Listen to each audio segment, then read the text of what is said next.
नमस्ते प्रणाम सुनीता भोजपुरी गीत चैनल पर आप सभी का स्वागत है। मैं एक सुंदर से सुहर उठान गीत सुनाने जा रही हूँ। कैसे लगेगा कमेंट करके ज़रूर बताना। झमकी के चढ़ल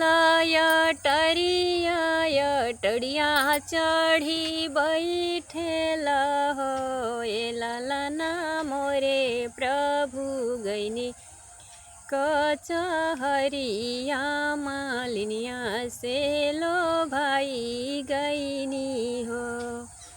झमकी के चढ़ल टरिया चढ़ी बैठेल हो ए लालना मोरे प्रभु गईनी कचहरिया मालिनिया से लो भाई गईनी हो।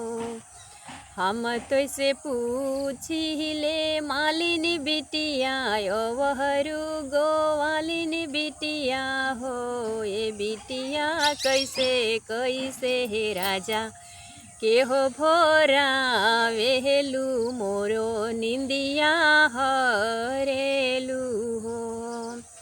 ए बिटिया कैसे कैसे हे राजा के हो भोरा वेलू मोरो निंदिया हरेलू हो।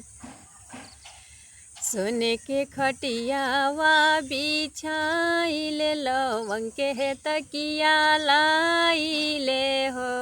सोने के खटियावा बिछाइले लवंग के तकिया लाइले हो ए रानी सारी रतिया बेनिया रे डोलाइले तोरो निंदिया हरिले हो ए रानी सारी रतिया बेनिया रे डोलाइले तोरो निंदिया हरिले हो। तो ये प्यारा सा उठान गीत सोहर आप सबको कैसा लगा प्लीज़ कमेंट में ज़रूर बताना। अगर अच्छा लगा होगा तो चैनल को सब्सक्राइब करना, शेयर करना, लाइक करना। तब तक के लिए नमस्कार।